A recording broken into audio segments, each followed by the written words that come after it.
À notre avis, ce vendredi, Janet Yellen n'a aucune raison de ne pas signaler que la Fed s'apprête à relever les taux d'intérêt. Klaus Vistesen, Pantheon Macroeconomics.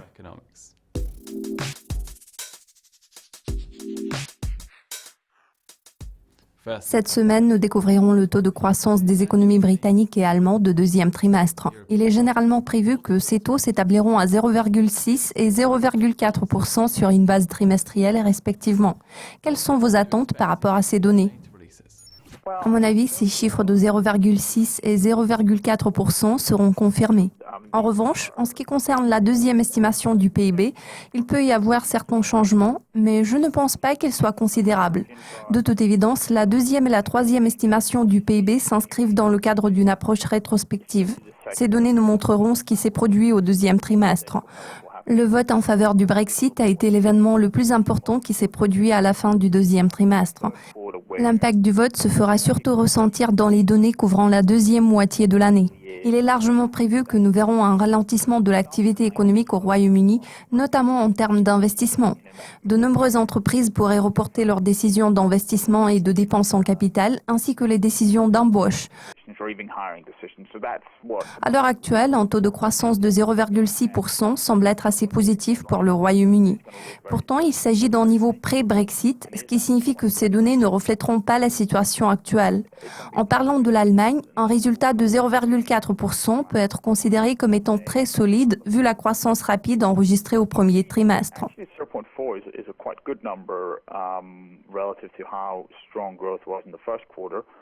L'investissement a fortement chuté au deuxième trimestre, en particulier dans le secteur allemand de la construction.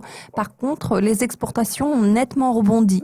Donc, il sera important de surveiller l'évolution de ces données. Il est à noter que les dépenses publiques ont continué de progresser au cours du deuxième trimestre, ce qui est un peu paradoxal étant donné la situation actuelle en Allemagne. Selon certains, le gouvernement allemand ne dépense pas assez. Pourtant, l'année dernière, l'excédent budgétaire est apparu supérieur aux attentes, ce qui permet de dépenser plus cette année. C'est pour cette raison que les dépenses publiques ont été élevées en Allemagne. Ces deux rapports sont susceptibles de se révéler positifs, bien qu'ils portent sur la situation antérieure.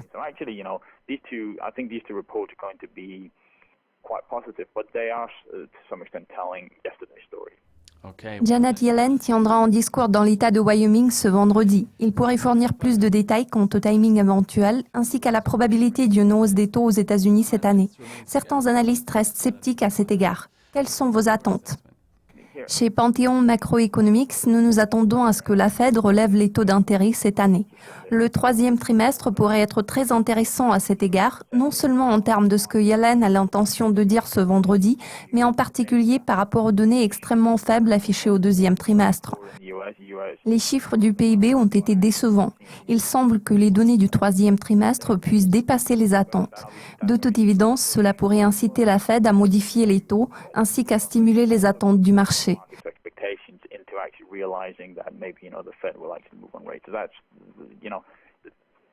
À l'heure actuelle, les participants au marché sont sceptiques parce que la Fed s'est montrée assez hésitante, en faisant un pas en avant et deux pas en arrière.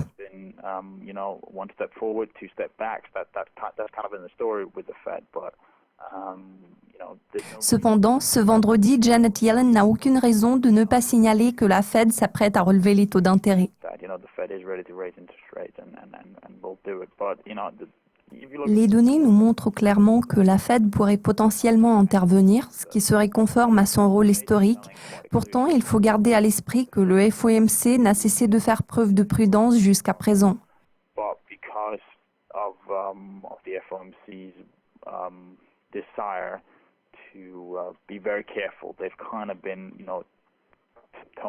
C'est pour cette raison que nous sommes d'avis qu'il n'y aura pas de changement vendredi.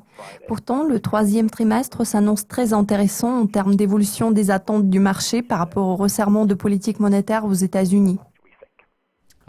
Enfin, quels sont les autres indicateurs clés que vous allez surveiller de près cette semaine ?